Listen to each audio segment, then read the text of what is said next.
नमस्कार, मी पंजाब डक. 10 जुलै पर्यंत चांगला असा सगळीकडे पाऊस पडणार आहे. सगळ्या शेतकऱ्याची पेरणी होणार आहे, म्हणून हा अंदाज सर्व शेतकऱ्यांनी लक्षात घ्यायचा. राज्यातल्या सर्व शेतकऱ्याला सांगू इच्छितो की आज देखील पूर्व विदर्भ, पश्चिम विदर्भ, दक्षिण महाराष्ट्र, उत्तर महाराष्ट्र, कोकणपट्टी, खानदेश, मराठवाडा सगळीकडे काय होणार आहे, म्हणजे हे पाऊस काय होणार दररोज. आज सकाळी वेगळ्या भागात, दुपारी वेगळ्या भागात, रात्रीच्याला वेगळ्या भागात, असं करत करत सगळीकडे हे पाऊस जाणार आहे आणि सर्व शेतकऱ्याची पेरणी होणार आहे. म्हणून हे अंदाज सर्व शेतकऱ्यांना लक्षात घ्यायचा. शेतकऱ्यांना घाबरू नका, यावर्षी पेरणी होणार म्हणजे होणार. तुम्हाला एक म्हटलं होतं ना, 1 जूनच्या शेवटच्या आठवड्यात एक टप्पा राहील, जुलैचा पहिला टप्पा एक राहील आणि जुलैच्या 10 जुलै ते 15 जुलैमध्ये एक टप्पा राहील. पण सगळ्या शेतकऱ्याची पेरणी होणार आहे, म्हणून हा अंदाज लक्षात घ्यायचा. रायगड पासून रत्नागिरी ह्या पट्ट्यात आज जोरदार पावसाला सुरुवात होणार आहे आणि त्याच्यानंतर काय होणार आहे की ते पाऊस संभाजीनगरकडे, उत्तर महाराष्ट्राकडे, जळगाव जिल्हा, धुळे जिल्हा, नंदुरबार जिल्हा, नाशिक जिल्हा, अहिल्यानगर जिल्हा, बीड जिल्हा, परभणी जिल्हा, जालना जिल्हा, बुलढाणा जिल्हा, अकोला जिल्हा, अमरावती जिल्हा, भंडारा, वर्धा, नागपूर, यवतमाळ सगळीकडे हे पाऊस काय होणार आहे. ह्या जवळपास या 3-4 दिवसामध्ये 30 तारखेपर्यंत सगळीकडे पडणार आणि सगळ्या शेतकऱ्याच्या पेरण्या लागणार आहे, म्हणून हे अंदाज लक्षात घ्यायचा. त्याच्यानंतर मला सातारा, सांगली, सोलापूर आणि धाराशिव, लातूर जिल्ह्यातल्या फोन आले, तिकडे पाऊस पडला मध्ये हे गेलेलंच नाही. तर त्यांच्यासाठी आनंदाची बातमी, त्यांच्याकडं म्हणजे आज 25 म्हणजे 24 आहे, आजच्याला सुरुवात होईल, पण तिकडं मात्र 25 ते 30च्या दरम्यान सोलापूर जिल्हा, लातूर जिल्हा, सांगली जिल्हा, सातारा जिल्हा, कोल्हापूर जिल्हा जोराचा पाऊस पडणार आहे आणि त्यांची देखील पेरणी होणार आहे. म्हणजे पश्चिम महाराष्ट्रात देखील चांगले वडीनाले वाहतील असा पाऊस पडणार आहे, म्हणून हा अंदाज सर्व शेतकऱ्यांनी लक्षात घ्यायचा. ज्या भागाकडे अद्यापही पाऊस आलेला नाही त्यांच्यासाठी आनंदाची बातमी, म्हणजे आजपासून त्या भागात देखील पावसाला सुरुवात होणार आहे आणि त्या ज्या भागात अद्यापही पाऊस पडला नाही आणि त्यांच्याकडे पाऊस पडल्याच्या नंतर चांगली ईदभर ओल गेली, तुम्ही तुमचा पेरणीचा निर्णय घेऊ शकता. कारण की तुम्हाला सांगू इच्छितो, पावसाळ्यामध्ये कसं असतं, मान्सून आल्याच्या नंतर पहिला पाऊस पडतो आणि त्याच्यानंतर येतच नाही. पण हे अशी परिस्थिती आहे. आज आहे 24 जूनला, आज तुमच्या भागात सुरू झाला, लगेच 2 दिवसांनी परत तुमच्याकडे येणार आहे.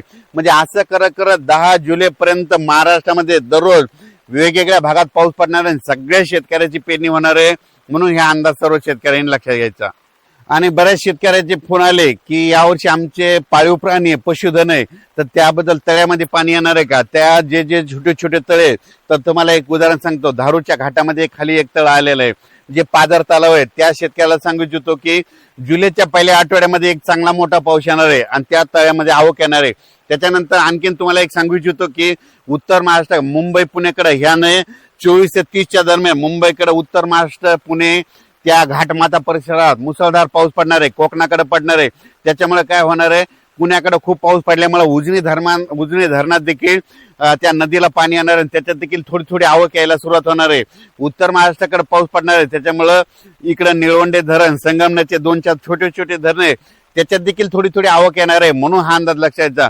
पण मी म्हणलो होतं ना, यावर्षी जून मध्ये थोडा पाऊस कमी राहील, जुलैमध्ये जास्त राहणार, ऑगस्टला 2 पाऊस मोठे पडणार आणि सप्टेंबर, ऑक्टोबर मध्ये मात्र परतीचा पाऊस जास्त पडणार आहे, म्हणून हा अंदाज लक्षात घ्यायचा.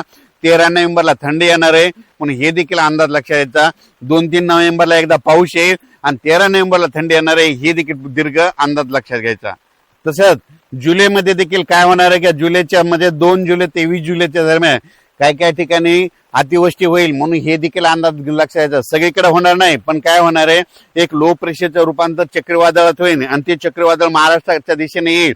त्याच्यामुळे काय होणार आहे, जुलैमध्ये देखील अतिवृष्टी होणार आहे, म्हणून हे अंदाज लक्षात घ्यायचा. आणि तुम्हाला एक सगळ्यात महत्वाचं, हे जे 15-20 दिवस जे पाऊस लांबला होता, 10 दिवस लांबला होता, त्याचं खरं कारण सांगतो. काय झालं, हे जे म्हणत होते ना एल निनो वगैरे काही नसतं, तुम्हाला सांगू इच्छितो. पाऊस सुरू झाला महाराष्ट्रात, मान्सून आल्याच्या नंतर सगळ्यात महत्वाचं हे कारण आहे बघा, तुम्हाला सांगतो. महाराष्ट्रात मान्सून आला, जर मान्सून मुंबईला आला आणि त्याच्यानंतर कोकणात दाखल झाला, जर एखादं चक्रीवादळ बंगालच्या खाडीमध्ये तयार झालं भुवनेश्वर जवळ आणि त्या चक्रीवादळाची दिशा जर कलकत्त्याकडे गेली, तर त्यावेळेस काय होतं, इकडले जे सगळं बाष्प, म्हणजे सगळ्या सोबत सांगतो ते आभाळ आहे, ते सगळं तिकडे खेचल्या जातं. त्याच्यामुळे कंप्लीट महाराष्ट्रामध्ये असं 10 ते 12 दिवस सारखं वारं वाहतं आणि पाऊस कुठत पडत नाही. हे सगळ्यात महत्वाचं कारण आहे. आणि यावेळेस देखील तेच झालं होतं. एक काय झालं होतं, एक लो प्रेशर झालं होतं, थोडं कमी म्हणजे चक्रीवादळ लहान झालं होतं, ते गेलं कलकत्त्याकडं. तिकडे गेल्याच्या नंतर त्यामुळे आपल्या इकडला पाऊस सगळं बाष्प खेचला गेलं, मान्सून आलेला होता ते त्यानं ओढून घेतला. हे सगळ्यात महत्वाचं कारण आहे. हे मला पहिल्यांदाच सांगायचं होतं, पण हे काय होतं, मला सगळ्यांचे विचार ऐकायचे होते म्हणून मी हे सगळं नंतर सांगत आहे. आणि भविष्यामध्ये आणखीन तुम्हाला एक सांगू इच्छितो, आणखीन एक गोष्ट सगळ्यांना सांगू इच्छितो. जर पुढच्या वर्षी जरी 2027ला जर पाऊस मान्सून आला, जर मान्सून आल्याच्या नंतर मुंबईला समजा कोकणात दाखल झाला आणि कोकणात दाखल झाल्याच्या नंतर जर अरबी समुद्रात एखादं चक्रीवादळ तयार झालं आणि त्याची दिशा जर दुबईकडे गेली तर काय होतं, हे सगळं बाष्प ओढून घेऊन जातं. आणि जोपर्यंत ते चक्रीवादळ स्थिर होत नाही, तिकडे जाऊन पाऊस पडल्याच्या नंतर स्थिर झाल्याच्या नंतर तोपर्यंत महाराष्ट्रामध्ये असंच वारं चालू राहतं आणि हे बाष्प ओढून घेतं. म्हणून हे सगळ्यात महत्वाचं कारण आहे. एल निनो वगैरे काही नसतं. तुम्हाला एक सांगू इच्छितो, एल निनो जणू काय आपल्या भारतीय मान्सूनचा सूत्रधार असं समजतात. म्हणून म्हणतो भविष्यामध्ये आपल्या भारताला 2 समुद्र आहे, एक अरबी समुद्र आणि एक बंगालच्या खाडीचा समुद्र. जरी अरबी समुद्रातून पाऊस नाही आला तर शेतकऱ्याला तुम्हाला एक सगळ्यात सोपं एक सांगू इच्छितो, जर जून मध्ये पाऊस नाही आला, जून कोरडा गेला, ऑगस्ट कोरडा गेला, पेरण्यात झालं नाही, ऑगस्ट कोरडा गेला, पेरण्यात झालं नाही, मग तुम्ही काय करा, एक 20 सप्टेंबर एक कॅलेंडर मध्ये तारीख अशी गोल करून ठेवा.